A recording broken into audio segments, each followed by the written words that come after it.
All right, if everyone can just quiet down a little bit, take your seats, grab your refreshments, we will go ahead and get started. First of all, I want to welcome everyone. My name is Meredith Hoskin. I'm president of the City of Alameda Democratic Club. Thank you for coming. Since 1985, we've been the local organization for the Democratic Party, and we've worked to take action, build community, and make change to build a stronger Democratic Party. And a big part of that is helping elect candidates and advance policies that deliver real results. I also want to mention, in addition to the forum that we're having here today with the Democratic candidates for Alameda Mayor and Alameda City Council, we will also be holding a forum next Wednesday, the 26th, via Zoom, starting at 6:30. We will be meeting the candidates who are running to represent us on AC Transit and the Alameda Unified School District Board. So you can find the link on our website, alamedademocraticclub.org. All right. Well, first, I really want to welcome all the candidates who are running for Alameda Mayor. We'll turn it over to them to introduce themselves shortly. As a reminder, this is a forum, not a debate. We've spent a lot of time gathering feedback on issues that are important to local Alamedans, our community members, our club members that align with the Democratic Party principles. As we know, we are imperfect, but a big tent party with varying opinions rooted in values, supporting working families and equality and equity for all. So as a reminder, we'll start with a 2-minute introduction. Then we have a series of questions. Each candidate will have 1 minute to respond. Do your best. And then we'll have time for a 1-minute closing. And then if there's time, we'll open it up if there are 1 or 2 questions from the audience. I would also like to bring your attention to the amazing Jen Vernon. She is going to be the timekeeper, so she will let you know when there is 30 seconds left, and then she will aggressively let you know when your time's up. All right? So this is supposed to be informative. This is supposed to be fun. Thank you all for joining us. All right, so with that, we're going to start off with introduction. Who are you and why should we vote for you? And we're going to start with Councilman Tony Daysog. Hello, my name is Tony Daysog, council member here in Alameda, and I'm running to make City Hall responsive to the changing needs of Alameda.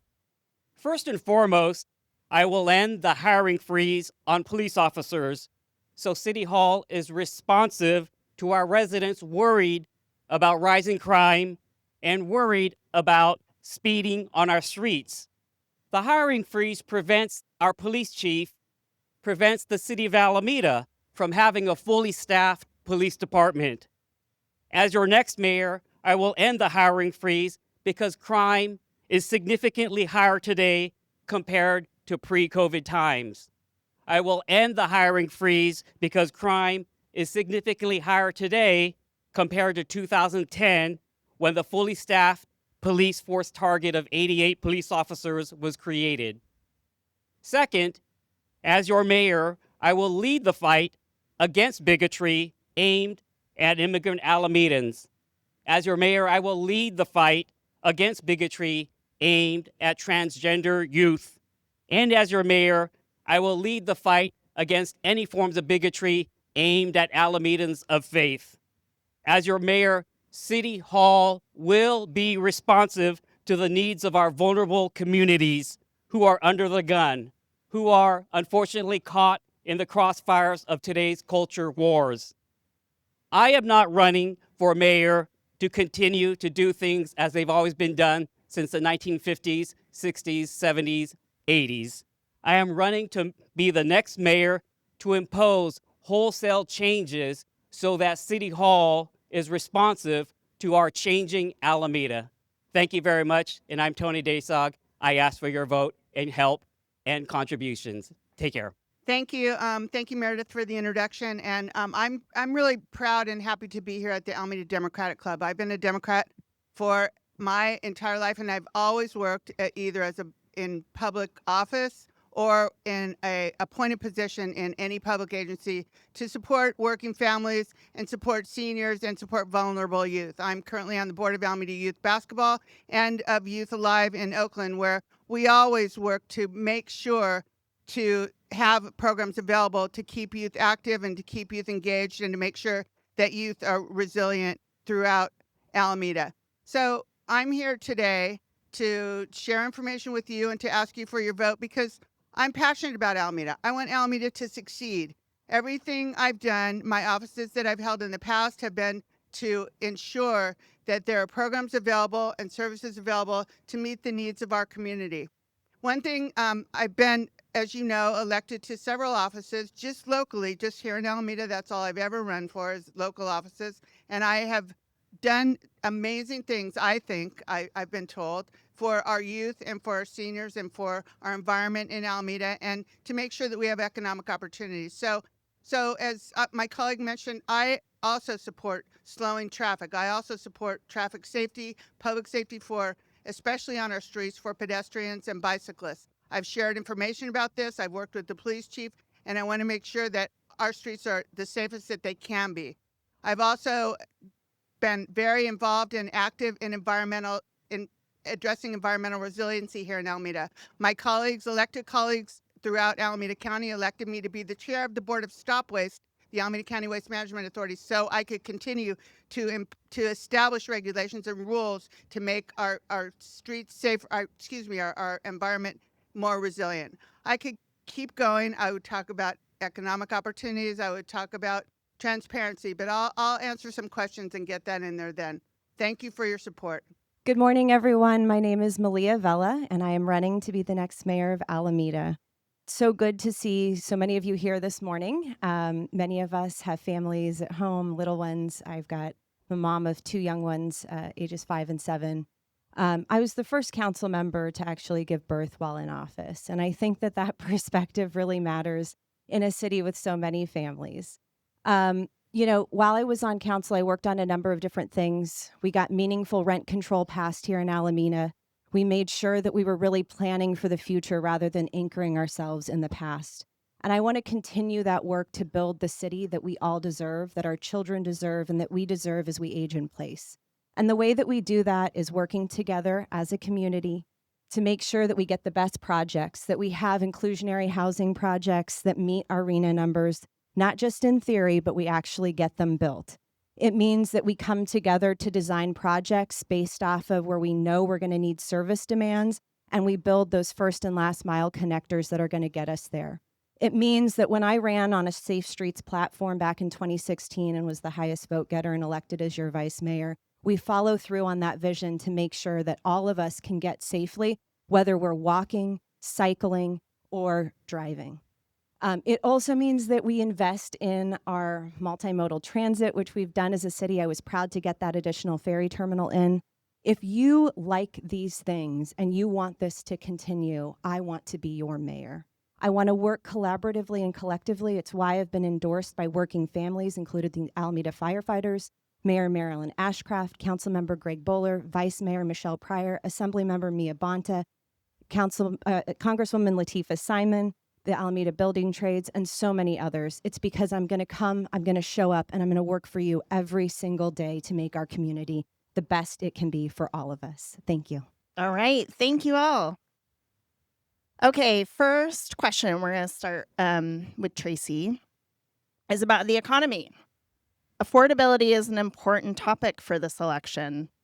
The cost of living continues to go up, housing, gas, groceries, and federal budget cuts to safety net programs don't help.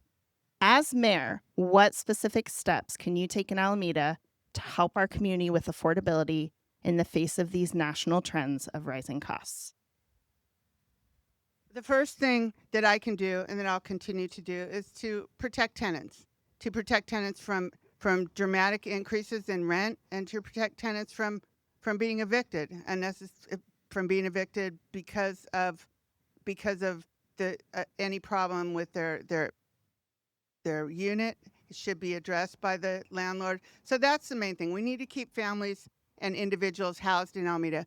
We also need to ensure that there's economic opportunity in Alameda. There's jobs in Alameda. And I've been doing that. I've been working to make sure that we have opportunities by looking for the best businesses to locate at Alameda Point, by making it easier for developers to do projects like Alameda Marina, by establishing, changing, and addressing and revising the rules for inclusionary housing so that there is housing available, that there's low income and very low income housing available here in Alameda for individuals and families. Thank you. One of the biggest things threatening our community is affordability and quality of life generally, and that's for everybody. It's why when I was on city council for 2 terms, I championed social housing and expanding it. We need to make sure that we're improving all of our social services and our safety net services, especially in a time of cuts, and that we're making sure that all of our dollars actually count and can be leveraged. We have projects where we've been able to use some city matching funds, combine that with state housing allocations and grants because we were able to get our RENA numbers passed and get that in early and meet the need to actually build inclusionary housing. But we also need to do more in terms of quality services like through Rec and Park. A few years ago, it cost about $500 for 8 weeks for families to send their kids to our Tiny Tots program, which is our socialized, subsidized preschool program here in Alameda. It now costs $1,300. So we need to do more to make sure that when we're negotiating community benefits, it goes directly into the services that are going to benefit all of our families and community members. In terms of affordability, I'm proud to have been part of the council in the early 2000s that had worked with the rental housing organizations to implement the 25% affordable housing requirement at Alameda Point, which was unprecedented, especially for the early 2000s. And that's the key thing, is to make sure that City Hall is responsive to the needs of the residents by especially working with nonprofits who are on the front lines of understanding what the needs are of our residents. So as a council member, as a mayor, I will continue to work with people on the nonprofits on the front line. The first thing is building more affordable housing. And I see building more housing opportunities, not just at Alameda Point, but contiguous to Alameda Point. I think there's a lot of underutilized sites there that we can build housing immediately and not be subject to the naval cap. That's the first thing. I think the other thing, too, is we need to help subsidize transportation for people to get to jobs. I know that minute goes really We touch on a lot of this, though, with more questions, so. All right, next up, a lot of you talked about housing. In 2023, Alameda passed a landmark housing element, one of the first cities in the state to do so. Per the mandate from the state, we committed to building 5,300 units by 2031. Yet in February, reports suggest we're less than 10% accomplished toward this goal. What's your position on the pace and scale of housing development? How would you balance state housing mandates against neighborhood concerns about density and infrastructure? And we're going to start with Malia Vella. Thank you. I'm glad that we unanimously passed the update to our affordable inclusionary housing ordinance, but we also need to make sure that we're working with our different organizations. We have one project where we're working with our housing authority, and that project is currently at risk. And one thought that, comes to mind is that we really need to maybe think about bringing the housing authority into the city of Alameda so that we can actually use project-based vouchers to get the inclusionary units we need. That project includes thousands of units of both market rate and affordable housing. We can't slow it down by creating unnecessary layers of bureaucracy. Another thing that we need to do is continue to have our community workshops and work groups to understand where neighbors are traveling to, how we can get them there through connected bike lanes that are protected, how we can make sure that they're getting AC transit service and other transit connectors so that we can go through a service-based transit model to actually help get people where they need to go, whether it's to their jobs or volunteering in the community or schools. On the matter of housing, to further talk about the one project that I really want to lead as a mayor is right next to Alameda Point. You've got Main Street, which is a 4-way lane, and then you've got some green space. I think being outside of Alameda Point there is an abundant space to build housing on that area and then to redirect the roads and redo the green space. So by virtue of building housing immediately outside of Alameda Point, you won't be subject to the Navy fee of $75,000 or so, but the proceeds from the housing being built there can be put towards Alameda Point, such as the recreational facility that we've wanted to do. I think another housing program that I want to accomplish is for first-time home buyers, I definitely want to reduce the real estate transfer tax. At 12%, it's really much too high. And I think for first-time home buyers, we need to change that so that the amount is less than 12%, or it's 12 per $1,000 actually. So. Thanks, Meredith, for pointing out that the regional housing needs assessment that was passed before I joined the city council was very ambitious, and we're very far behind in meeting those needs. But what we should do and what we can do and what I've done is to make sure that we partner to meet those needs. You all might know that Ruby Bridges Elementary School was the first new school built in Alameda in more than 20 years, and that was built in 2003. And when that school was built, it was a partnership with the developer of Bayport to make sure that they paid and they supported the building of that school. We need to do more partnerships with developers and provide more support. What we did at Alameda Marina when I was on the city council was to make sure that Alameda Marina was able to get the benefit of providing the infrastructure and providing the park at Alameda Point, so that the city got that benefit and we provided some benefit to the developers so they would continue to develop that housing. Those are the partnerships that we need to continue, and that's what I'll do as the mayor. Thank you. The next question speaks to decision making. Alamedans will be looking for leadership who can get things done.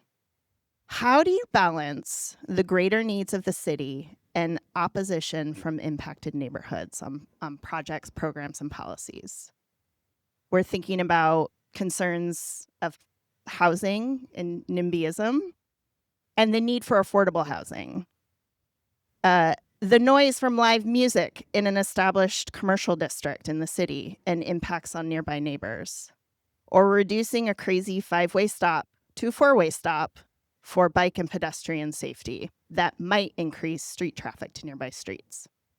How much is your decision-making impacted by the interests of the few, most impacted versus the greater good of the community and economic health of our city?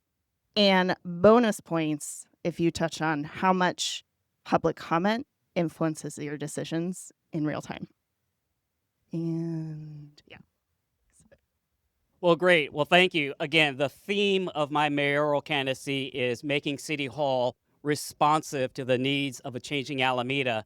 And what that means then is that as a mayor, I will listen carefully to all sides. I think we have to approach our job as elected officials much in the way that Supreme Court Justice Roberts said. We have to be umpires in dealing with situations. We have to be neutral. We have to take a look at what it is that our city staff is promoting and their analysis. We also have to listen to the residents as well as nonprofit stakeholders. So that's my take, is to proceed cautiously and carefully, because I do believe in the saying of measure twice, cut once. So I unashamedly say that I will be very responsive to the residents of Alameda, even if that means going a little bit slower than normal. That's a great question, Meredith, and that's really the foundation of my campaign is transparency. I think in some ways we listen, but we don't act on what we hear in city council.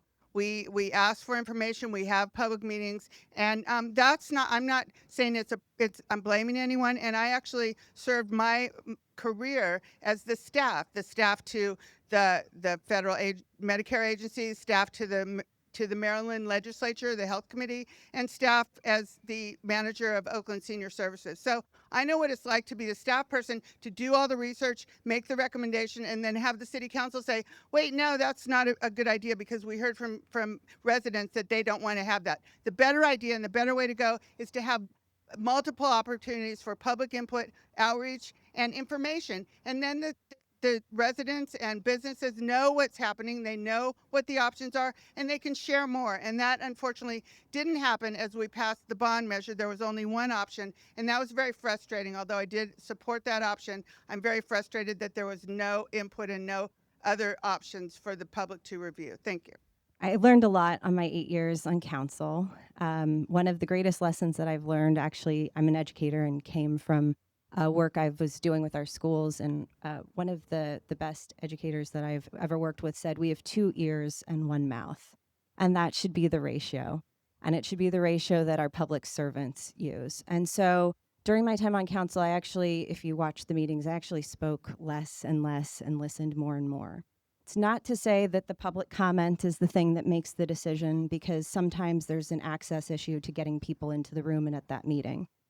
A lot of the work needs to happen before it gets agendized, and the mayor has incredible power in setting the agenda that comes before the council. And it is not okay to put things before the council before they're fully baked, meaning that knowledge is power, and we have to continue to go out and have community meetings and things like that to educate people on the decisions and the options early on, which we did with a lot of our best projects, and know that things like roundabouts cause, less harm and injury. But people are always going to want safety. They just have to know why we're making decisions. Thank you. Thank you. All right. You touched on infrastructure. City staff has reported we have $800 million in unfunded infrastructure work that needs to be done. This includes retrofitting buildings and climate resiliency. Much of this is relevant to our city's critical union workforce and preparing for climate change. Measure L is a general obligation bond estimated to levy $49 per 100,000 of assessed property value and would help address some of these costs. It's on the ballot this November. Do you support the infrastructure bond? If no, how else do you propose we secure this much needed funding before it causes tons of damage on the island or gets more expensive later? Yes, I support the bond, and I did vote to put the bond on the ballot, and I support the opportunity for all Alameda residents to vote for the bond. It's important. We need this funding. And I mentioned, as I tried to get shut down by Jennifer, but I mentioned that I was frustrated by how the bond was put on the ballot. It wasn't transparent. It wasn't an opportunity for public input, and there was one option that was provided in the polling to Alameda residents, and one option that was given to council at the last minute where we had to make a vote to get it on the ballot in November. So I was frustrated about that part, and but I want to assure Alameda residents, Alameda businesses, that this is a necessary funding mechanism. We need this revenue in order to make Alameda safe, in order to repair the infrastructure, in order to improve all of the buildings and rebuild some of the buildings, especially the animal shelter, that are deteriorating for the past 20, 50 years, up to so very long time. So this money is necessary. The funding is important, and I do support the bond. Yes, I support the bond. I was on council for 8 years. We spent a lot of time polling, doing different things. And in that time that it took, and we couldn't get the votes to get an infrastructure bond on, and the timing didn't make sense because we didn't want to compete with our school district and things like that. It's critical. The cost of infrastructure has ballooned in the last few years, and it's going to continue to grow. These dollars will allow us matching funds that we can leverage to actually see a number of critical projects through. If we want to continue to have the great response times and service times that we have with our important emergency agencies, like our fire department, we're going to need this funding to actually help us to update the building and retrofit them so that in times of need, the buildings are going to be stable and standing. We also need it to make sure that we can continue our north-south connectors, our bike connectors that we're trying to get through. A lot of the federal dollars have gone away, and we're going to need to use these funds for that. Sea level rise is not an existential crisis for us here in Alameda. We need to make sure that we improve and fix our seawalls. Thank you. Thank you. I just want to make 2 points on this issue. Point number 1 is when you go to the vote, I want you to think about this. So you are being asked to pay for $300 million in infrastructure as a result of not being underfunded. But the question is, for much of the $300 million, it is you, the city council, who is responsible for year in, year out, underfunding streets, sidewalks, and sewerage. So the city council, by virtue of not properly funding infrastructure all these years, now is coming to you and saying, oh, by the way, here's a $300 million obligation bond that we want you to help fund. Point number two, the reason why I am leading the opposition to Measure L is because I believe that when we go to the voters, that there needs to be a list, a specific list of the projects. Thank you. All right. Public safety and privacy. Alameda has flock safety license plate cameras for public safety. How do you weigh their crime-solving value against the privacy risks of tracking residents' movements, and would you make any changes to how the program is run? The current flock contract expires in 2027. Would you vote to renew it, yes or no? And I think it's you, yeah. Well, first of all, I would not vote to renew the flock camera. I think we have to weigh our civil liberties, and the threat to them is too great for the civil liberties of ourselves and some of our most vulnerable community members to continue that contract. When the city council did vote to purchase flock cameras and enter into this contract, I worked with then council member Amos White to make sure that we had a number of privacy protections put into place. And I worked with a number of different community groups on that as well. I think it's really critical that we go back and we look at the data that's come through. I want to work on prevention, and prevention means investment in safety net services. It means that we do more to help our vulnerable communities. It also means that we have alternatives like the care team, which I voted to establish here in Alameda. It's not, the flock cameras are not deterring crime. We've seen property crime continue despite having the flock cameras. And it has not necessarily helped with recovery in all cases either. So I don't think it's worth it. I'm going to talk real quickly on one topic. As city council members, we cannot say ahead of time how we will vote on a matter should we get elected. Former council member Malia is not a city council member, so she could say that, but we can't. So let me make sure to say that when I see this issue, it really seems to come down to two arguments. One side says that City Hall should not invest in tools that don't prevent crime, and therefore, because they don't, it would be a wasteful amount of spending. Now, I'm on the side that City Hall should invest in these tools. Is it Flock? Is it someone else? I don't know.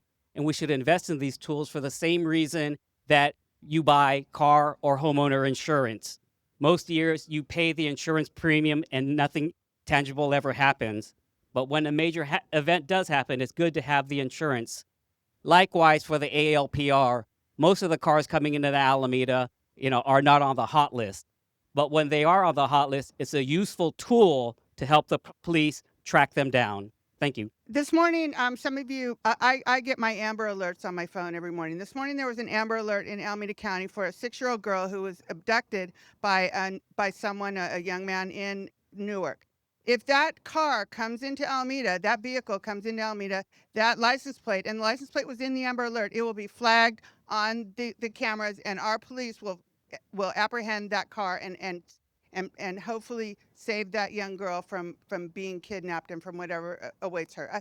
This has happened in Alameda with the flock cameras have been used in 2025. Alameda police apprehended a person who carjacked 2 young children from Santa Clara Avenue and Broadway. That they were apprehended because of flock cameras. I agree that with my colleague that perhaps it doesn't deter crime, but it does apprehend criminals. When flock cameras are used responsibly, as they are in Alameda, they apprehend criminals are apprehended. And by the way, our police chief meets regularly with the flock company to make sure that our contract is being addressed and the provisions for safety and security and privacy are being implemented and included. All right, I'm going to where's Jen?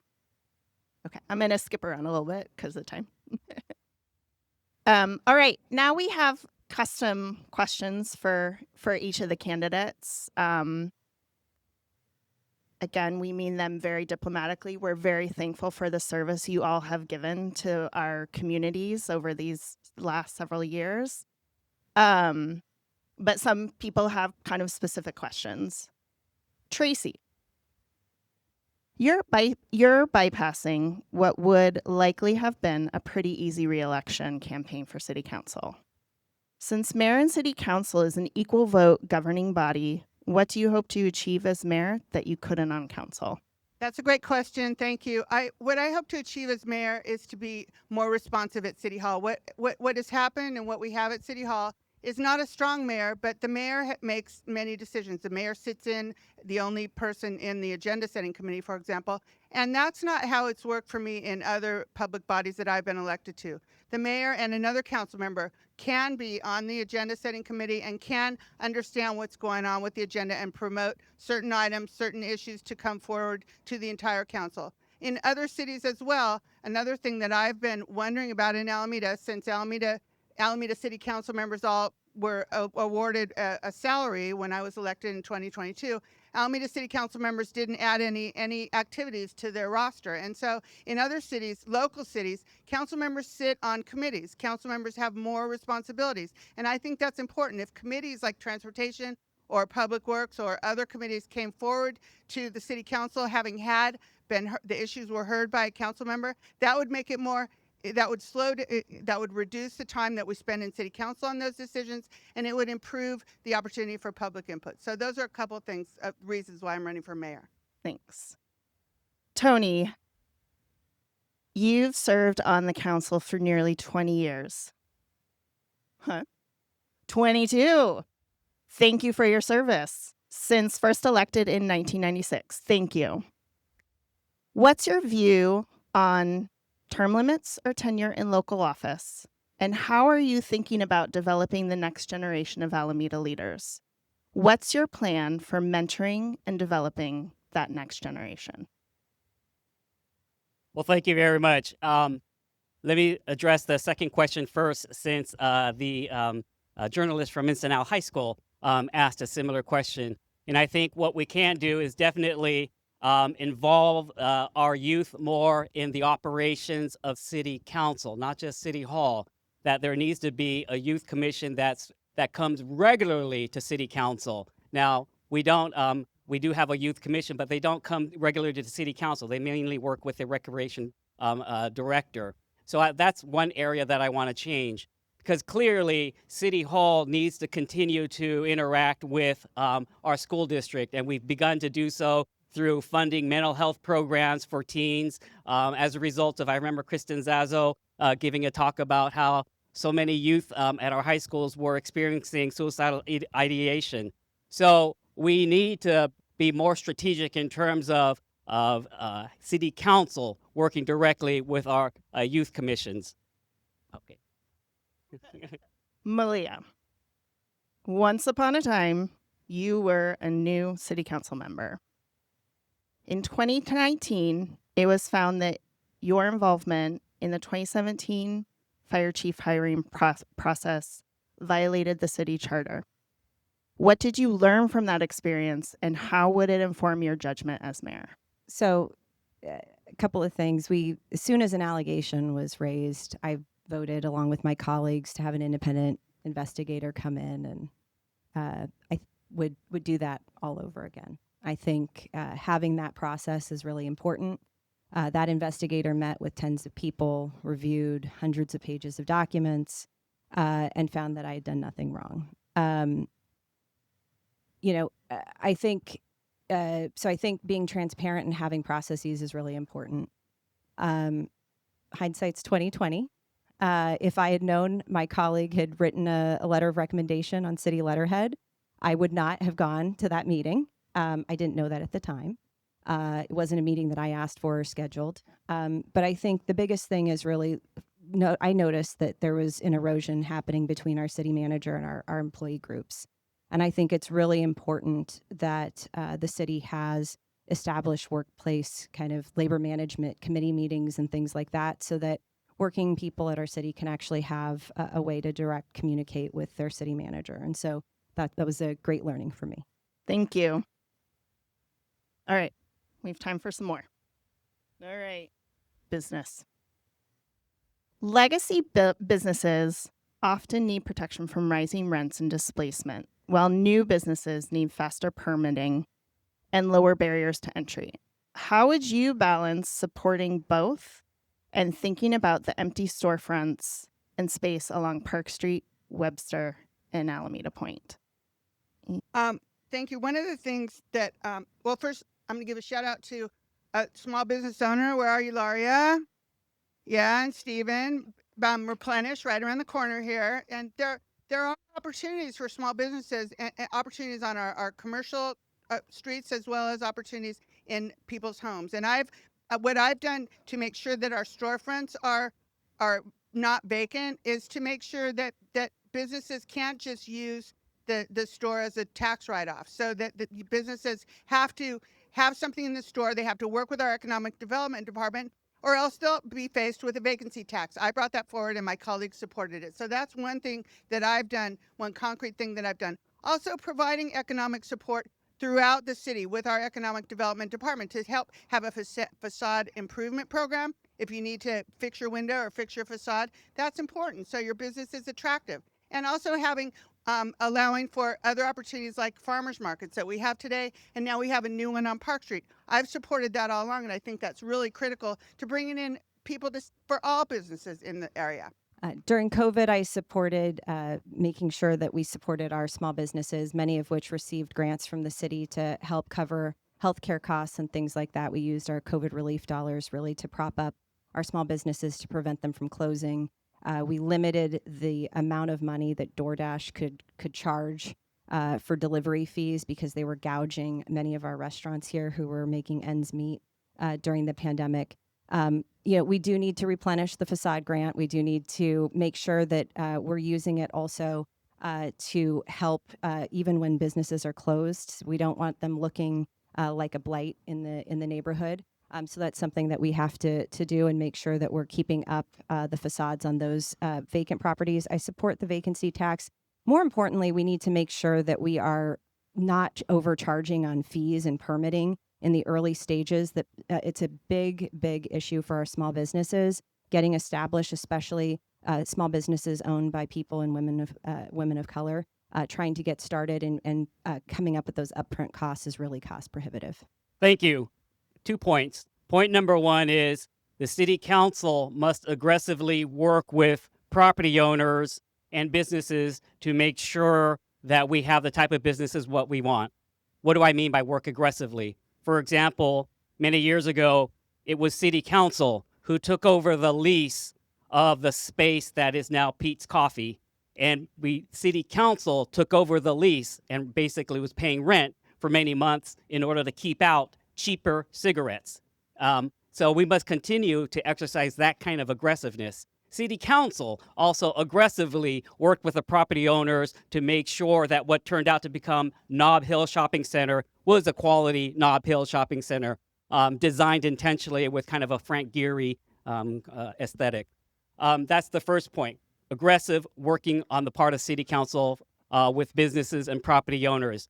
Number 2 is we need to improve the way in which businesses work with our staff, because I'm working with a person up on Eagle and Webster Street, and they're experiencing a lot of difficulty, but they're finally on the path to getting their project approved. All right, last one. Immigrant Protections. Alameda is a sanctuary city under the Alameda for All policy. And last October, our own Coast Guard Island was used without any notice to the city as a staging ground for a federal immigration operation. As mayor, what specific actions would you take to protect Alameda's immigrants and other vulnerable residents if ICE or other federal agents return? And how would you work with the police department, school district, and county to make sure our sanctuary policies are more than symbolic? That was the first vote that I had on city council, and it was a rather unusual vote because usually in your first meeting you get sworn in and that's the end of the meeting. I got sworn in, and it was really important to me in 2016, and it's even more important now that we don't wait for if, we plan for when. So I was proud to vote for that sanctuary city policy, my first vote in December of 2016. But I think we need to take it a step further. We need to follow what Pinole has done to actually pass an ordinance to say that our city property cannot be used for civic immigration enforcement action. We need to go back to what we did and what I supported in 2017, which is making sure that everyone knows their rights, and we need to do that in a proactive way. We have little red cards. We actually had staff, and I walked out and we handed them out to businesses so that they were readily available for folks. We hosted organizations like La Raza to make sure that we were providing services and support, legal support for those who needed pro bono help in their preferred language. So I want to make sure that we're continuing those partnerships. Thank you. In response to the events at Coast Guard Island, I introduced a council referral basically to create a policy where ICE can't use city-owned properties as a staging ground for their immigration raids. So we've done that. We want to move forward. It's consistent with what I've been talking about, is making sure that our city hall is responsive, especially to the needs of our vulnerable communities. And it is imperative that we step up. I know that in this day and age, when you listen to Fox television, you'll hear people say, well, that's illegal immigrants are illegal. And so, there are matters of constitution. But what we also always as local leaders have to balance is not just the constitution, but what is also the compassionate thing to do. We also have to balance not just what democracy says when it votes for Trump, but we also have to balance that with what is the decent thing to do. So as your next mayor, I will make sure to protect vulnerable communities, especially immigrants. Thank you. I would definitely support that sort of an ordinance to not allow ICE on city property. But there's a problem with that, and I've talked to the police chief about this. We don't want to have our police officers confronting ICE officers because we know how dangerous and how unpredictable the ICE and the federal marshals are. So that's a concern that I have, and I would see, unfortunately, that it would also possibly be filtered down to the community if there was any violence and we had any confrontation. So there's other ways to move forward. I've also talked to police leaders about reinstating the SROs in our schools. Our school resource officers are there and they can provide input and support and resiliency at the school site when there are students who may not be documented or may have issues with their family, or when we see federal agents coming into schools. The other thing that I've done is I've been working with our rent program to make sure that information is disseminated to all landlords. Landlords there are tenants in Alameda that are scared to report anything in their unit. They're scared to report anything to the police because they may not have documentation. And so we're sharing information with landlords and with tenants about what their rights, the tenant rights are, and what landlords are prohibited from doing with regard to any tenant, especially with regard to any tenant that they feel is undocumented. Thank you all. I think we're all very relieved to hear that all three of you would spring into action.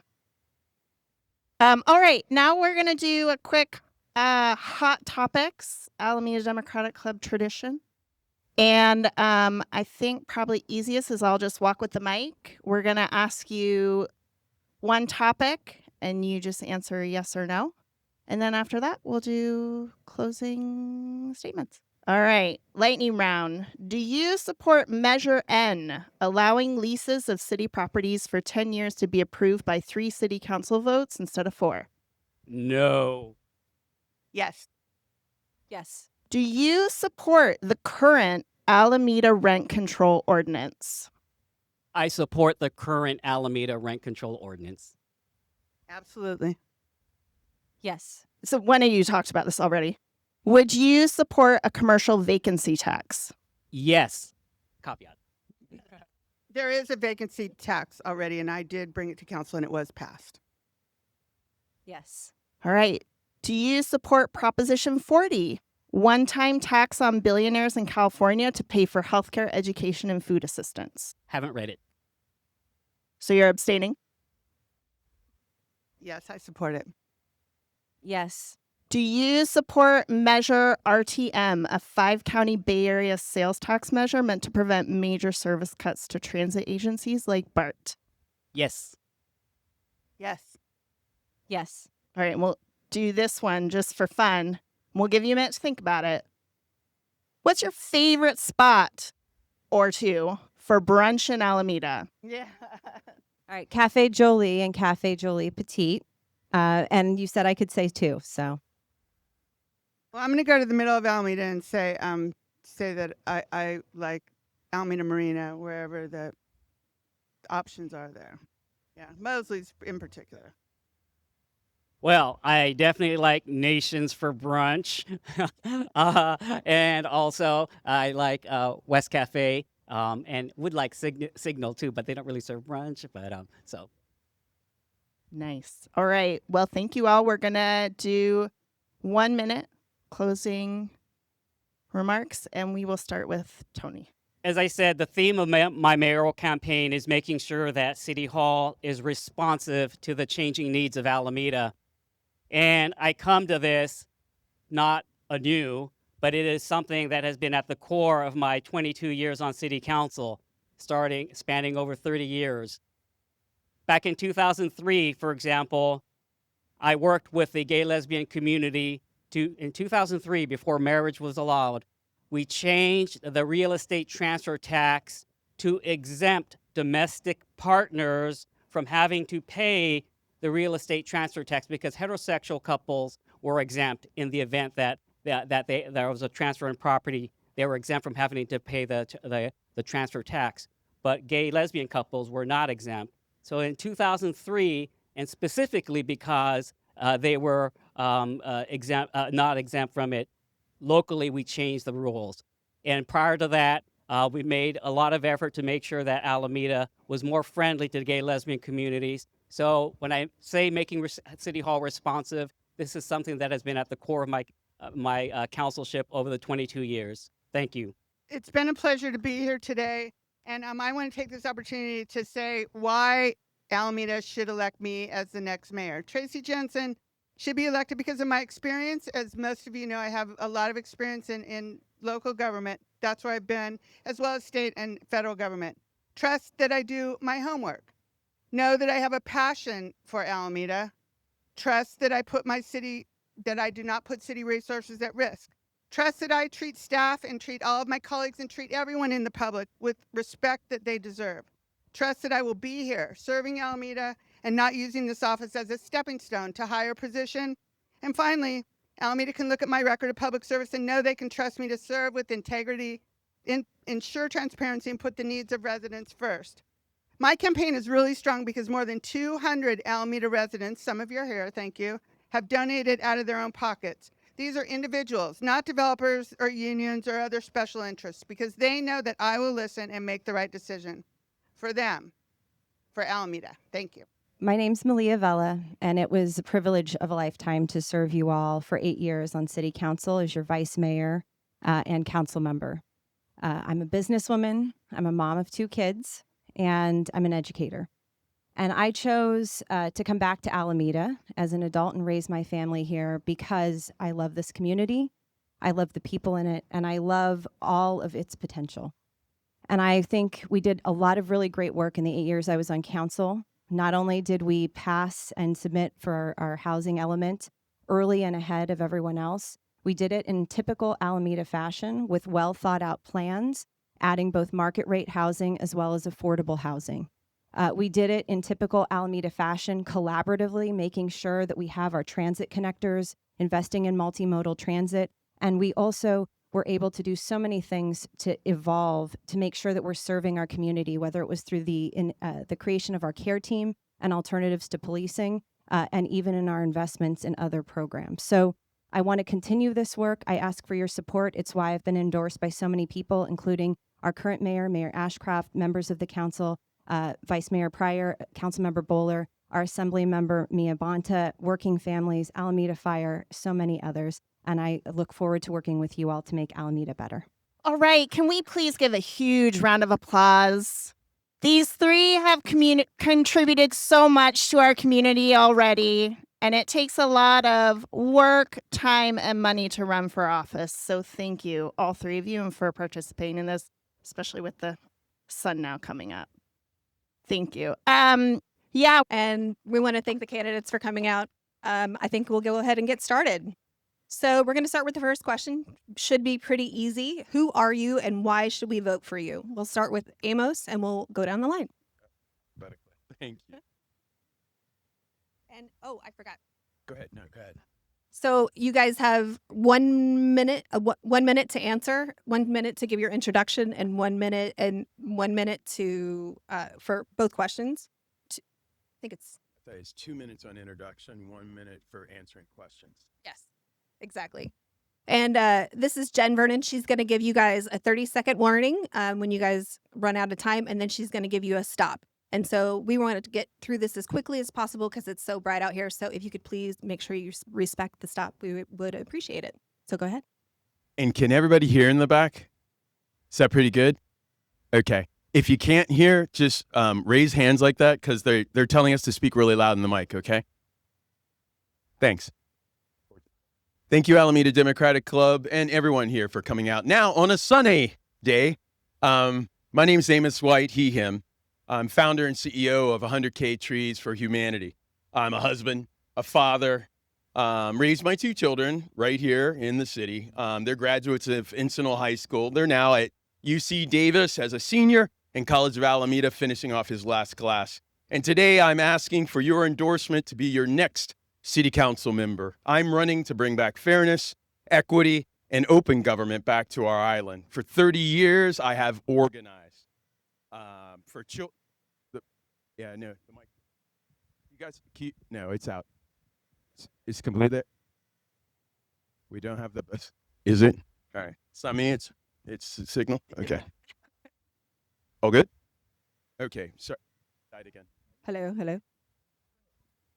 30 years I have worked Hello. Forestry Committee, and I serve in our county on the Agricultural Advisory Committee. Here, serving Alameda's business community, I've brought $100,000 right here to Webster Street, to our West End, this year for economic development and climate resilience. I created partnerships with Rotary, with WABA, with our Boys and Girls Club, and have planted hundreds of trees to cool our neighborhoods across the island. I sat on the board of Rhythmics Cultural Works and grew our city's investment in public arts. On CASA, I led the passage of the city's climate emergency resolution, and with the Red Cross, thank you. With Red Cross during COVID, I helped increase blood donations over 300%.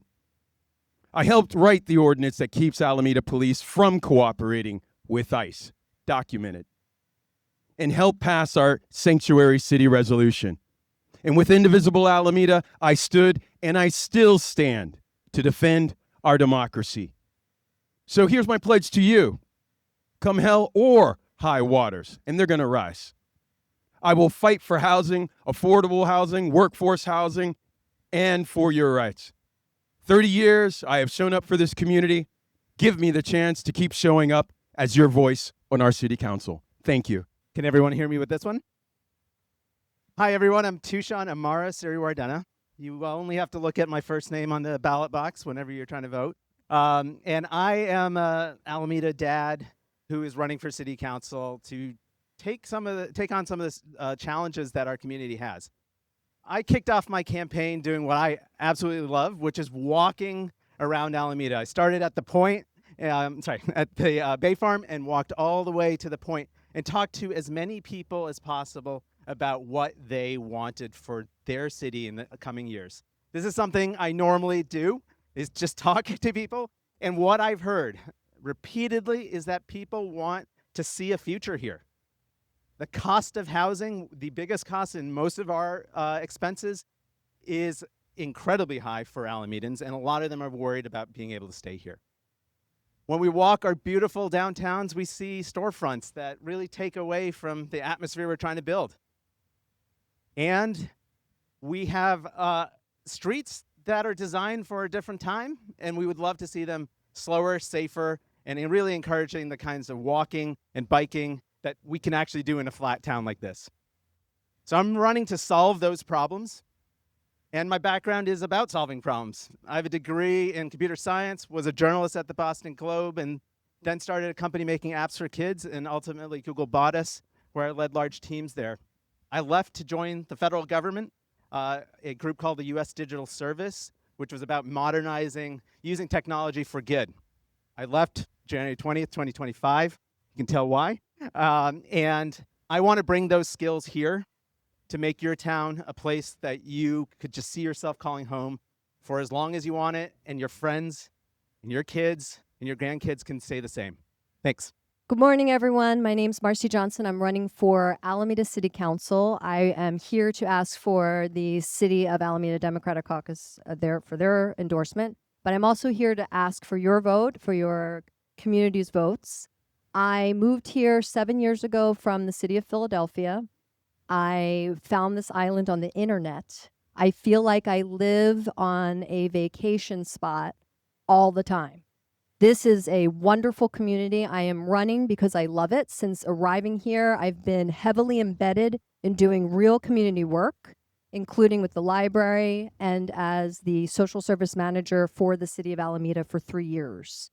My social work career started in residential homelessness with women and children and teens without children of their own in the city of Philadelphia. I was lucky to be there for a decade and learn how to really dig in and help people prior to welfare reform and federal block grants for social services. Since that time, I have worked in adult basic education.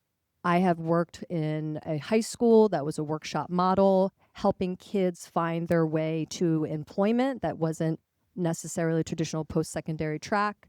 I understand the work involved to build out programming, policy, and services for individuals who are in need. I feel like our community can do that well because we are small and we have so many great collaborators. I would like to have the opportunity to work with our council members and our elected mayor to forward this city and improve it. If you would like more information, please look on my website, marcie-johnson.com, and please vote for me. Thank you. Meredith is shaking her hands. Not at me. Yeah. Good to see everybody. Thanks for allowing me to be here today. It's a wonderful honor to be here with all the other wonderful candidates who have shared so many wonderful ideas already about the future of Alameda. Just a little bit about me. I've lived in Alameda for the last 12 years, since 2014, with my wife and our 2 boys who are 11 and 8. Both attending AUSD schools. We moved to Alameda because of just how wonderful this community is. Getting it. Oh, my name. I'm so sorry. Thank you, CJ. My name is Tyler Savage. Thank you, CJ. Appreciate the reminder. Oh, thanks. Yeah, so, as we've been on the island for 12 years, and not that that's important. Many of you have been here a lot longer than we have. But what we see when we're in Alameda is how this town brings us together. Right, you can walk Webster, you can walk Park Street, you can go to the Point, you can engage with your community, you can meet your neighbors. This is an island that is special. It's unlike many other communities that I've lived in and I'm sure that you've experienced. That's why people want to come to Alameda.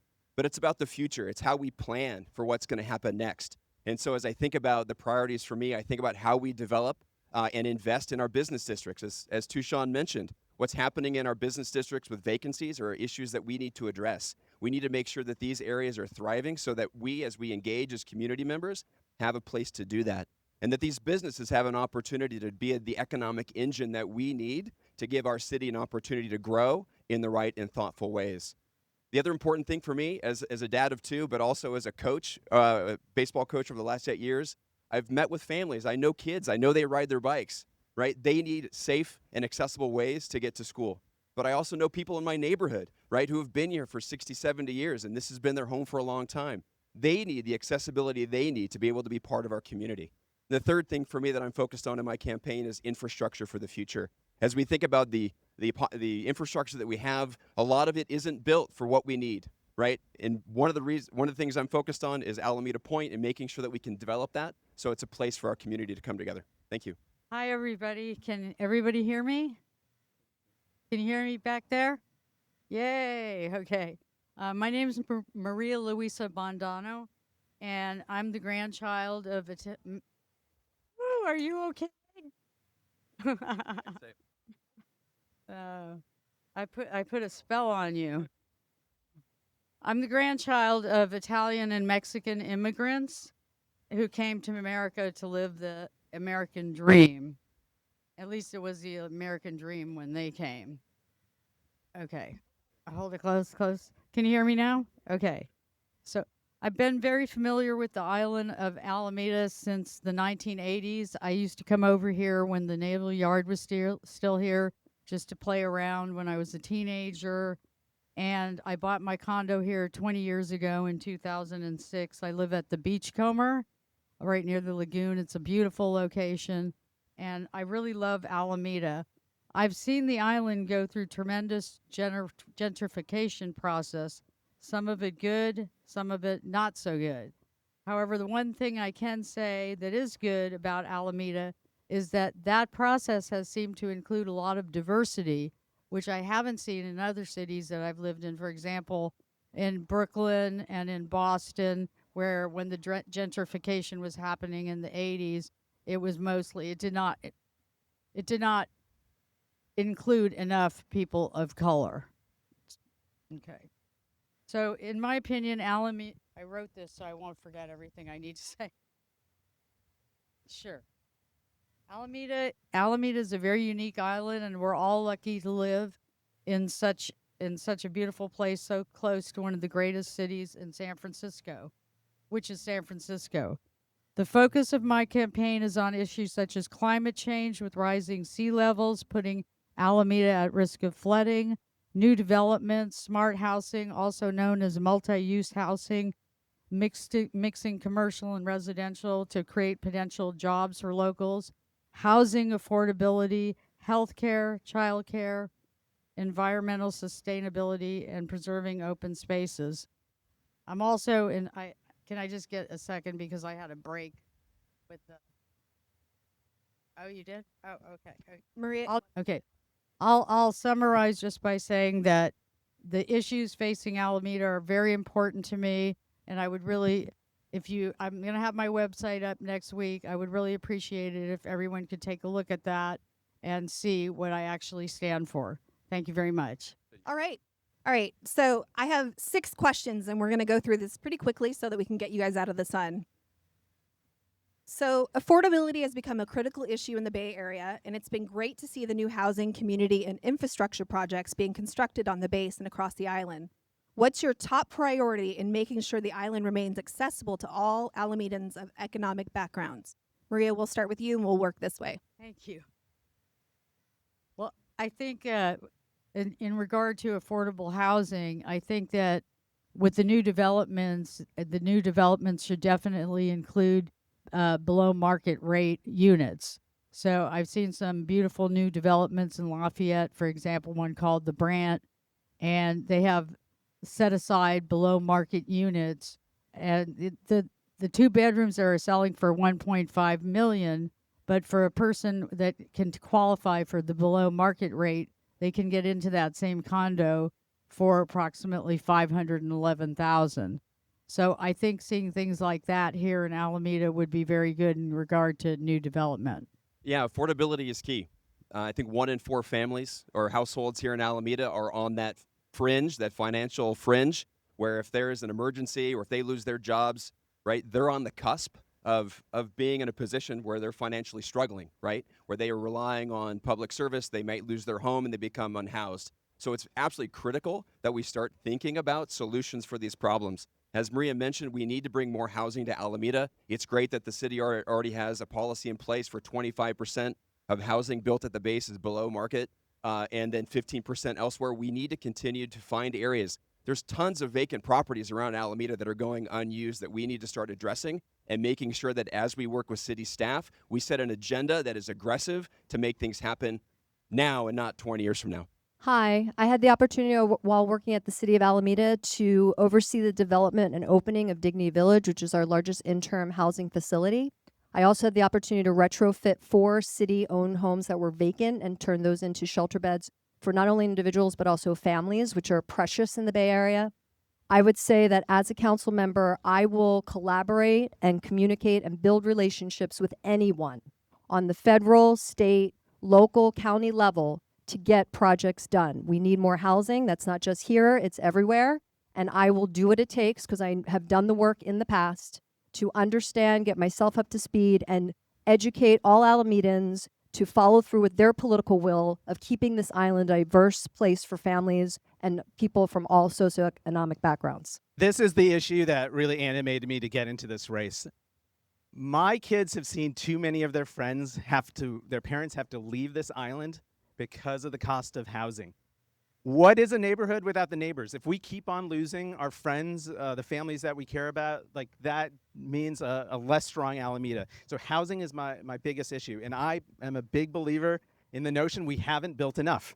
We locked ourselves out from building for quite a while, and now we are releasing that, but we have to hit those goals. There's 5,300 homes that we're supposed to try to aim to build by the next decade. We're only at 600 of them. We are far behind. 71% of Alamedans in a survey that was sent out earlier this year said that housing is the #1 issue. And so I think that it behooves all of us running for city council, for mayor, to all focus on that issue. And I think the biggest thing to do is to make it fast and make this the best place for projects to happen. Housing, workforce housing, unaffordable housing, housing for our unhoused members, more ADUs. I believe I'm the only renter who's running here. It doesn't make me any more qualified. I had that American dream, but it's been deferred. And it's not due to lack of trying. It's not due to a bad economy. It's due to lack of housing stock. It's due to a lack of initiative and will. I compliment Councilmember Daysog, who pointed out an ambitious goal. It wasn't an ambitious goal. Where is the political will to work with and attract developers to build the housing we need? It's not about knowing a statistic. It's about being a statistic. We need more affordable housing.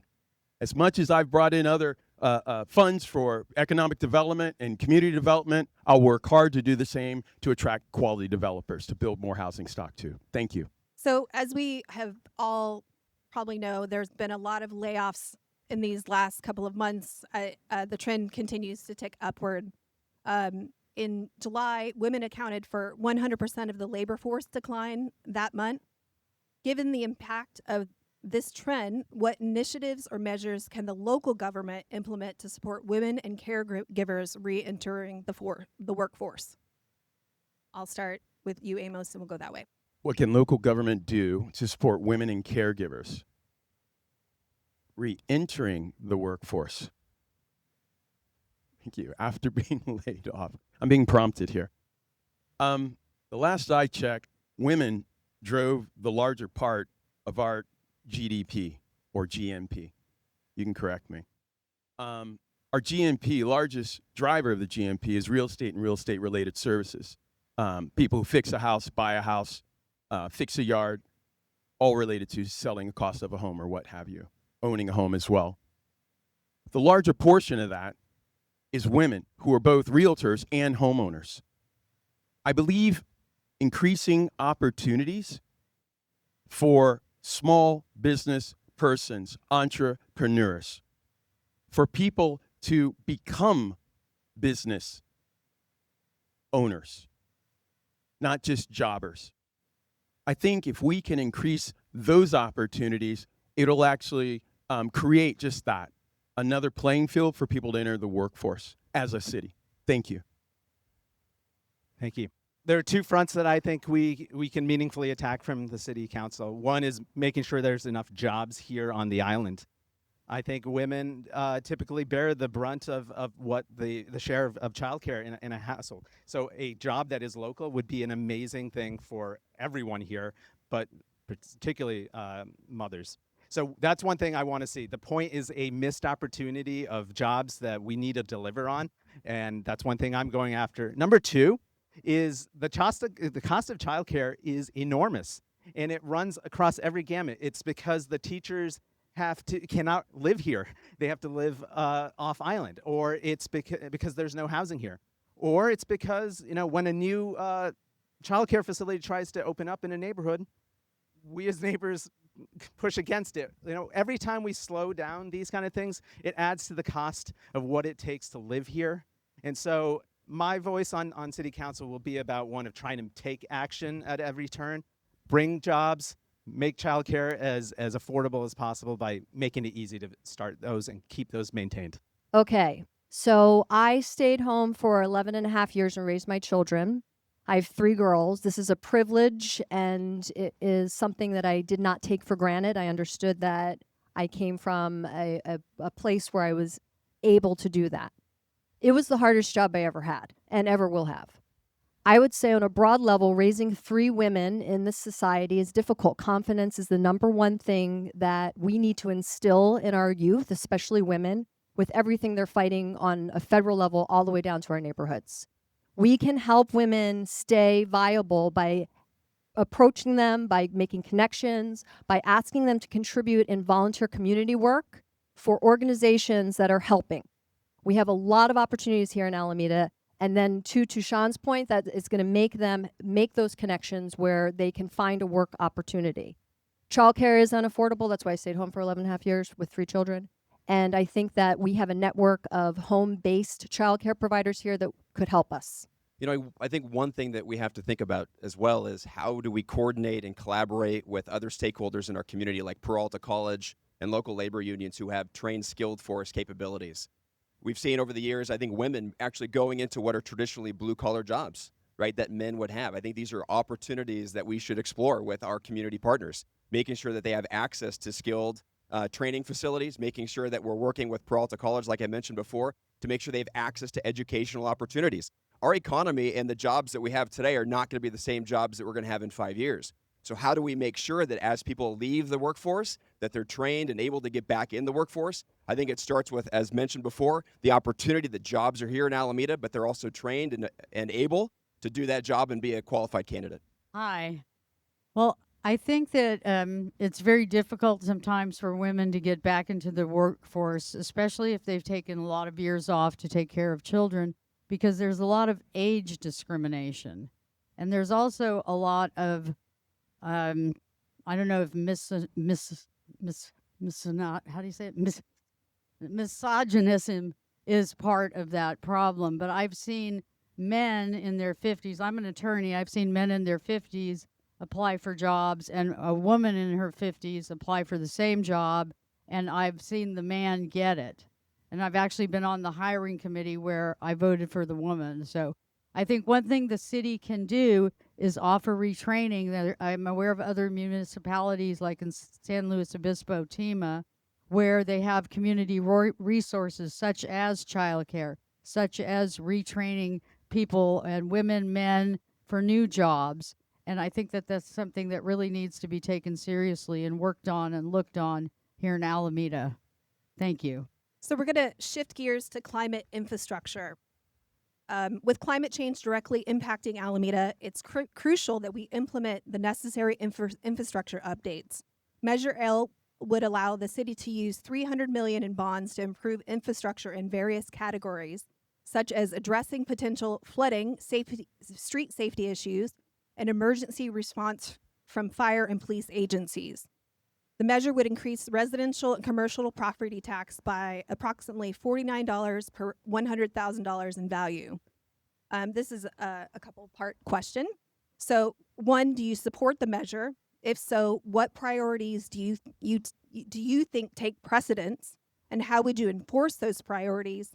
And if you don't support it, how would you address existing infrastructure problems and future threats? We'll start with you, and we'll work that way. That was a long question. Okay, yes, I do support the measure, and I'm very concerned about climate change and the issue of flooding in Alameda. In fact, I think about 10 years ago or so, there was a time where some of the streets here were actually flooded and you couldn't drive through them. So yes, I do support the measure. I think that the infrastructure has to be thought about very carefully. Where's it going to go? Who's going to pay for it? Us, taxpayers. And is it going to be good enough to last into the future? There's a lot of crumbling infrastructure around not only Alameda, but the state and the United States. And I think that issue really needs to be addressed. So lastly, I'm sorry, what was the second part of the question? Well, I think the priority in regard to climate change is, having the infrastructure to prevent issues like floods and other natural disasters. Also, of course, we're an earthquake country, so retrofitting old buildings, et cetera, is very important. I think those can be enforced through ordinances, resolutions through the city council. I didn't mention this earlier, but I actually have a background in energy and environmental policy. That's what I studied in graduate school. Came back to California and actually spent some time working for a clean tech startup. I understand that climate change is a real thing, and how we choose to live our lives will have an impact on the environment. I do support the measure. I think it's important, as I mentioned earlier, that we invest in infrastructure. That's been done over the last number of decades in Alameda, and if we stop doing it now, Alameda infrastructure and the place that we call home will only erode more. And we need to be able to step in now and make sure that we've got seawalls that can battle rising seas. But we also have to make sure that we're making those investments in areas, because with investment in infrastructure, we can bring new development that we need to continue to grow our home, right? Without that investment, it's not going to happen. This bond is $300 million. The city has an $800 million unfunded, right, gap for these projects. But this bond will help unlock the potential for matching grants from state and federal government to make sure that we can actually accomplish all the things that we need. As I prioritize these things, certainly I think it's the seawall around what's happening near Bay Farm. It's the things that are happening in the lagoons. These are where people live and where businesses are that are impacted by this. And lastly, if I can remember my last point, I forget what it is, but I'll tell you later. I am supportive of the measure. I'm supportive of the measure as well. This election, we will be on council when we see the money coming in, and we'll have to start making some really tough decisions. I am for making decisions all the way from fighting Mother Nature down to quality of life issues that are potholes. I understand that this is a commitment that our community has to make, both financially and politically, to contribute so that we have a long-lasting resource that's called our island city, Alameda. I will say that I will be transparent in this process. I will be extremely collaborative, and I will listen. So what is ahead of us for our infrastructure challenges? The $300 million is very important for us to get started, and I would appreciate the community's support on that. I'm very in support of a measure. I hope you all vote in favor of it, because I think it is vital to the future of Alameda. I worked on actually some of the early work of getting that out into a coalition around it to support it. And here's why I think it's really important. Our friends in Bay Farm are facing acute issues with rising seawaters into their lagoons today. And not only their property value is affected, but their general safety is too. Our neighbors here on this side of the island are facing emergency response times that are not as great as us on other parts of the island. We need to build another fire station here at the point to load balance. The other thing about this is that's a lot of money, and we need to do this in a way that uses these funds well. Construction costs have gone up dramatically, 46% since 2020. So one of the things that I want to do on City Council is to make sure that we can do these projects on time, on budget, and at high quality. And that's the kind of voice that I want to be on your City Council for. Yes, I support Measure L. Thank you. So I support the measure. Had the privilege of being invited to MIT 2 years ago to give a TED Talk. Check it out online. And the reason I point to that, it's not self-aggrandizement. It's specifically about this island is cited in that. And it's about the effort of the people here, from CASA to folks here. I still see that we've worked on climate policy. Alameda must lead the way because we are an island. And as no man is an island, neither is an island an island. We need support. We need funding, and this bond is a great first step in order to provide the funding for that. I live down on South Shore. If you see just last week, East Bay Regional Parks, the shore has just now been eaten all the way up to the sidewalk. There wasn't a major storm. That's a catastrophe. I live right there on that corner. So the thing is, as facing an incoming, if you will, threat this winter from a super El Nino, we're going to need the infrastructure funding, and that is where the prioritization needs to be placed. If once I get on council. Thank you. Thanks so much, guys. We are on question 4 of 6, so we are zipping right along. Alameda has a large number of beautiful but vacant storefronts, and there are many barriers to opening a business. Online competition, local NIMBYism, and a complicated and lengthy permitting process. What will you do as a council member to incentivize landlords, encourage small businesses, and streamline the permitting process? We'll start with you, Amos, and we'll go that way. I'll jump in. Maria, she animates me. Downtowns does too. I love our downtowns, and we're lucky to say that we have multiple. We have Webster, we have Park, and we have Harbor Bay over on Bay Farm. And if you walk these streets, yes, you do see these empty storefronts. And I think we have to reflect the changing times. It is so easy to click to buy. I'm a sinner of that too. And what is a great retail today? It's one about experiences. One of my favorite examples is Walgreens could not make it on Park Street, but a Putt-Putt could. That's an experiential retail. What makes those businesses work? It's more people. We need more housing so that we have more people to drive these traffic to these stores. I would love to see more building in downtowns like this. As much as I love this spot right here, it would be amazing to have big, beautiful housing with retail down and getting people walking around.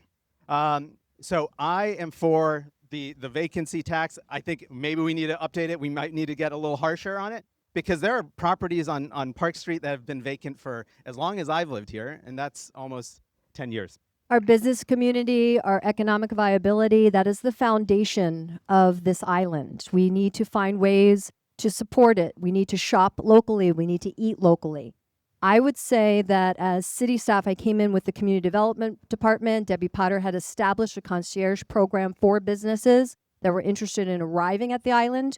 As a council member, I would be in support of reinstituting programs like these that help businesses, both small and large, have a back door and help at the city to go through some pretty complex processes, including permitting, which when you say that word, you don't get a lot of clapping. So I think that it is incumbent upon all of us, but especially on our council members, to support local business and work with the nonprofit organizations that are on the island that do that work as well, like the Chamber, DABA, and WABA. Yeah, just another big shout out for DABA and WABA. I mean, they're doing so many amazing things to make sure that these are thriving districts for us. So thank you for the executive directors and staff at those locations. I think one thing that we have to mention is that as part of the vacancy tax issue, I think the city already has a policy already in place today where they can start levying fees and fines against businesses where their storefronts are vacant and they appear vandalized. And I'm not so sure the city has done enough to make sure that that policy is actually followed through with. And so as a city council member, I'm going to make sure that we review what policies are currently on the books with the city and making sure that we're actually doing the things that the city has signed up for to make sure that our businesses have an opportunity to grow. We talk about the vacancies, though. I mean, a lot of these vacancies are because these buildings themselves are old, right? They don't have the infrastructure to support the businesses that we need. Some of the businesses, if you remember Pauline's, who was a secondhand store on Park Street, that's vacant today because the basement floods, right? So it goes back to the idea that, you know, it's not about enticing business owners, but it's about making sure that we're making investments in infrastructure. So Alameda has a large number of beautiful but vacant storefronts, and there are many barriers to opening a business. Online competition, NIMBYism, and complicated and lengthy permitting process. What will you do as a council member to incentivize landlords, encourage small business, and streamline the permitting process? Thank you. I have noticed that there are a lot of empty storefronts, and I think that problem, may not have just started with the pandemic, but it was definitely exacerbated by the pandemic. I think that the Alameda municipal government can do a lot to help that problem, and the city council can do a lot to help that problem by requiring landlords to negotiate with small businesses and being able for maybe first-time entrepreneurs to be able to actually get started in a business. And I don't want to see Alameda turn into a big box store community. So I think it's essential that the city council and Alameda government does something to solve that problem. And if I were elected, I would be very interested in working on that because it bothers me to see these empty storefronts. Thank you. Thank you. I'd really focus on the vacancy tax, and I'd really focus on enforcement.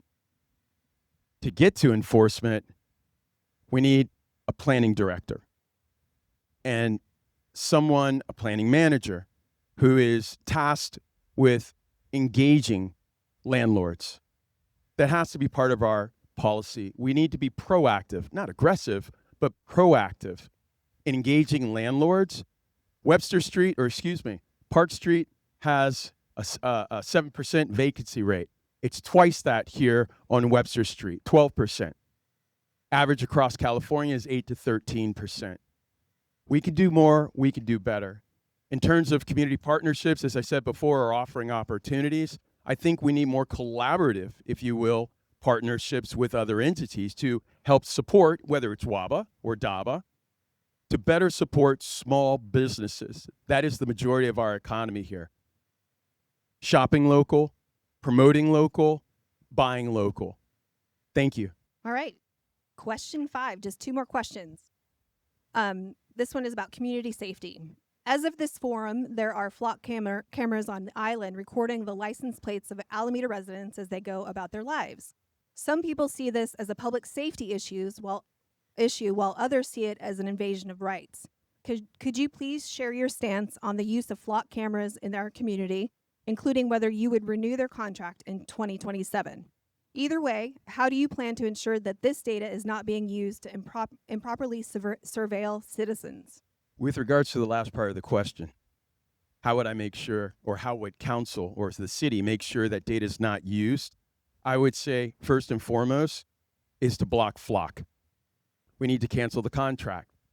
Over 98 cities across the country since 2021 have canceled and have now delayed their contracts with flock.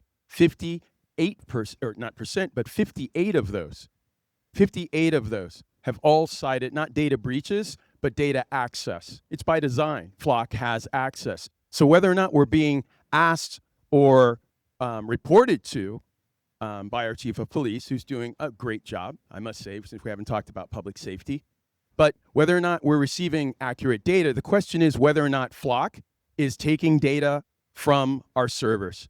And that needs to stop. Privacy must come first. And we need to protect those rights of citizens. Thank you. Last year, we had 115 million hits on Flock of license plates. That means everyone in this garden here has been tracked by these Flock cameras for just driving on and off the island. That is mass surveillance. And so I am absolutely against what this Flock product does.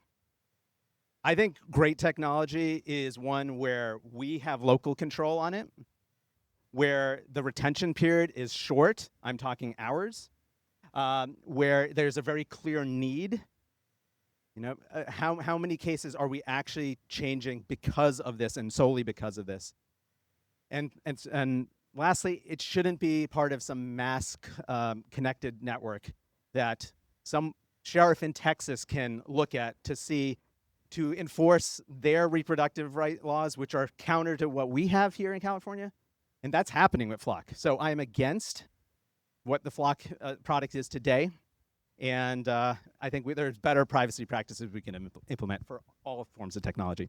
As a city employee, I had the ability to access a ride around with Alameda Police Department. I came away from my experience having a lot of respect for our first responder community. They are out there responding to drunk teenagers on the street, as well as shootings and everything in between, and dealing with a wide array of social service issues that are needing to be addressed.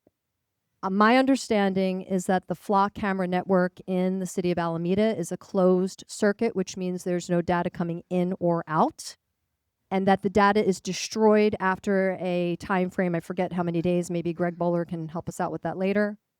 It was instrumental in them in the police being able to identify the shooters at the South Shore beach surge. So I cannot come up in front of you and say that I'm against Flock. I am against any AI that there aren't concrete boundaries around to protect privacy. But our police cannot read 1 million license plates. That's not conceivable. In various ways. And it's really hard for us to build a wall and keep the bad technology out, whether it's AI or whether it's mass surveillance. These are things that are bleeding into our everyday lives. And it's something we need to be mindful of and be aware of the risks. As others have shared, I am not a fan of mass surveillance. It is not something that we should stand for. And I think as a community, I think we need to use our voices to share that with the world. I think as we stand and let technology be developed without guardrails, in the long run, it's only going to negatively affect us and future generations of folks who call Alameda home or around the country or around the world. Our home got broken into earlier this year. We called the police department. They were fantastic. Loved working with them. They were responsive. We knew exactly the vehicle type. We knew exactly what time they came into our home. But even with flock cameras, guess what?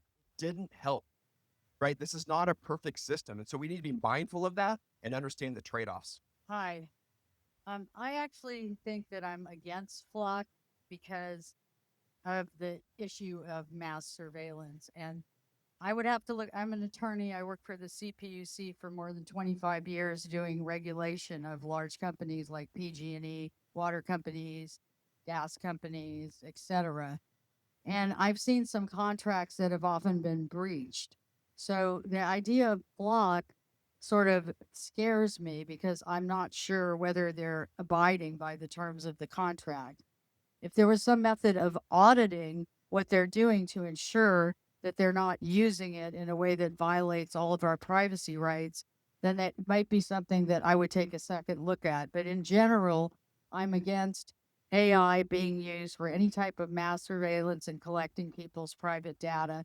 And as a regulatory attorney, I was constantly fighting against those type of issues. Thank you. Thank you so much for working with you. What's your style? How do you get things done? So just give some indication of what your personality is, and Amos can start and we'll go down the line. We're going to mix it up and start in the middle because you give other people opportunity. I'm into equity, so I'm big on that. Well, I just started a new job about a month ago, so who knows what they'll say. But, I think for me, as I work with people, number one is being a trustworthy neighbor, being transparent. It's being compassionate, right? For me, it's how I treat my friends. It's how I treat my coworkers.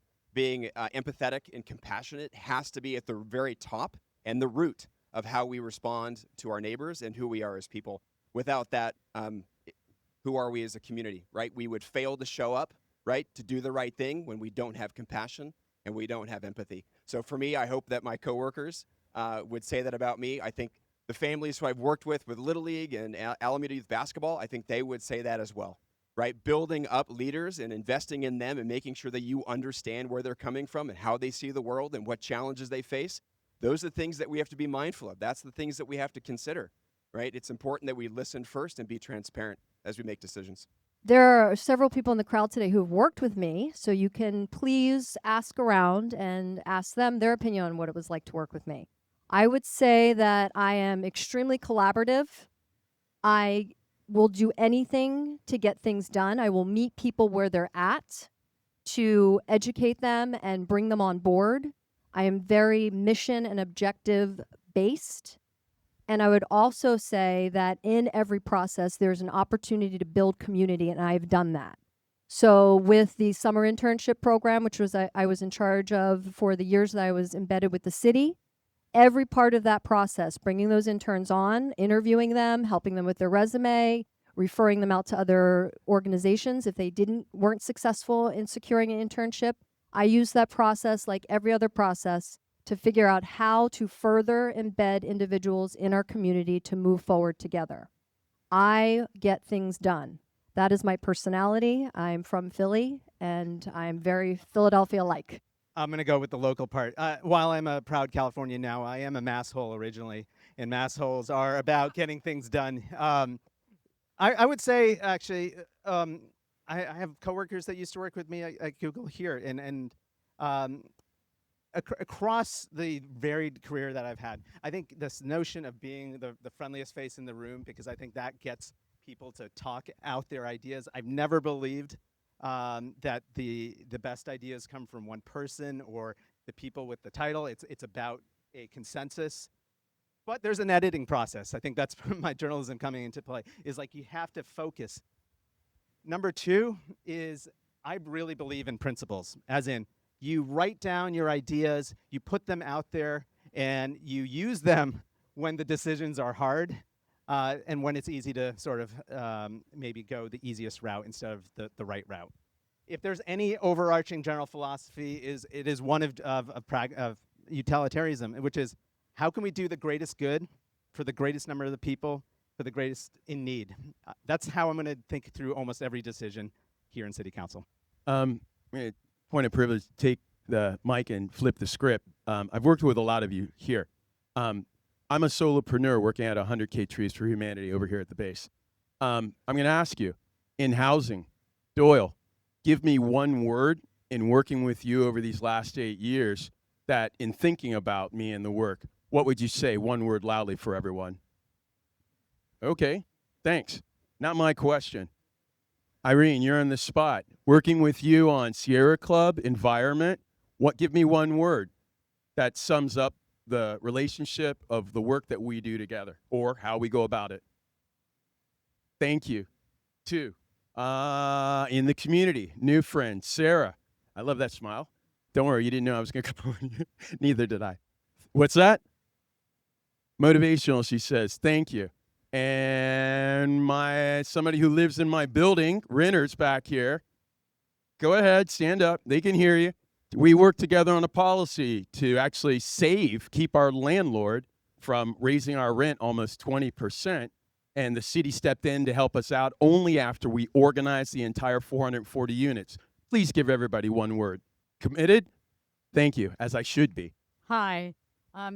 Well, I started my career in public service with the Office of Legislative Counsel in Sacramento, writing bills for the Senate and the Assembly. And I would say that most of my work colleagues would say that I'm very friendly, I'm not aggressive or hostile. I like to collaborate with people, I will listen to them. However, if I think they're giving me bad advice, I'll listen to them and discard that advice.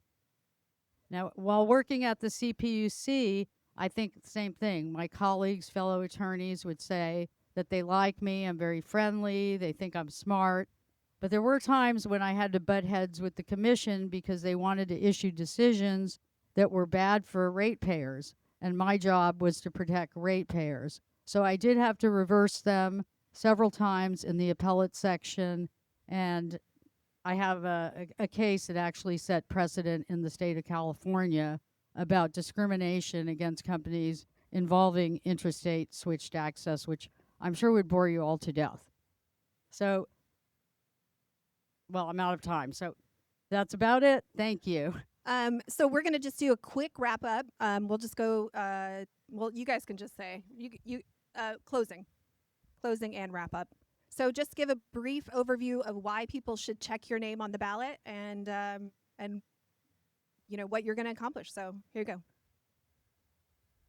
Hi, Marcie Johnson again. I'm asking for your vote today. I embody the diversity of our neighborhood, of our community. I was born in Korea. I was naturalized at age 4. I was adopted. I was raised by Jewish parents. I am Jewish by identification for religion. I have spent my time in the trenches with the people. I will continue to do that as your council member. I will be accessible. I will listen. I will reasonably discuss issues. I will educate myself, and I will remain forever curious on how to make this community a better place to live for everyone. As I think about what Alameda means to me, a lot of it goes back to who we are as a community and making sure that we can actually put our heads together and solve really important problems. If you look at my website, one of the things that I emphasize is this concept of we as Alameda, our island is better together. I'm sure many of you have been in experiences where you felt siloed and you felt neglected, you weren't part of a team. For me, Alameda is about a team. Alameda is about being a part of a community, and when we work together, we're better for it. And so as I think about how I would be a city council member, a lot of it is making sure that we can break down some of these siloed barriers, making sure that the folks on city staff, making sure that our nonprofit leaders, making sure that people in our community have a voice, making sure they have an opportunity to stand up and share their opinions, that we can work together to accomplish some really challenging tasks and ones that are critical for the future of Alameda. Thank you. Thank you for coming out this weekend and listening to all of us talk. It's clear that you all care about the future of Alameda, and there are a lot of issues in front of us to push the arc of it. And I hope that the values and the issues that I'm going after resonate with you. I also just want to say that I think it's being a person that people want to work with is going to be part of the job. And I'm very proud to say that Vice Mayor Michelle Pryor, Councilor Greg Bowler, who will be sitting on City Council, they're endorsing me. The unions, the firefighters, and the building trades, where we're going to get a lot of the work that we're trying to make happen, are also endorsing me. And I'm also endorsed by Malia Vella, who's also has deep experience in trying to move the city. But ultimately, this is about moving the city, and I hope that you've seen from my past how much I listen to people, how much I use that as what we use to prioritize what we go after. And I hope you can see that I have someone with a thought process of how we go tackle those. Thank you. Thank you, Alameda. Thank you, Alameda Democratic Club candidates and audience for being here today. Again, I'm Amos White, and I ask for your endorsement and for your vote for Alameda City Council. Our city, it's an amazing city, and as an island city, vibrant. We celebrate our good schools, safe neighborhoods, economic prosperity, and the longest contiguous shoreline beach that graces the San Francisco Bay. But we also have real growing challenges that call for strong fiscal leadership, innovative and sustainable solutions and partnerships, and a call for a voice for change. My record of service comes with 30 years of proven leadership, building community, helping business, and growing public assets for real, positive change and impact across our island communities. I pledge to you that I will fight for housing, to protect our sanctuary city, to expand our privacy protections. I will fight for safer streets, cleaner air, and a healthier environment. And for an Alameda where every person and every family can grow up and grow their business and thrive. Join me in my campaign. Vote for Amos White to be your voice on our city council. Thank you. Hi. I just want to say first that, as I said in the beginning, I am the granddaughter of immigrants. Mi madre era mexicana y mi padre era italiano. And sí, yo hablo español. So I went to San Francisco State, got my degree in international relations.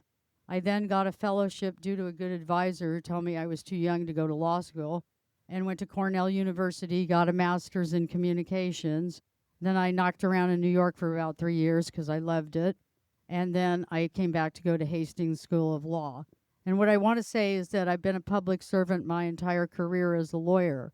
I didn't go to the big law firms to make the big bucks. I went into public service because I do care about what's happening to people.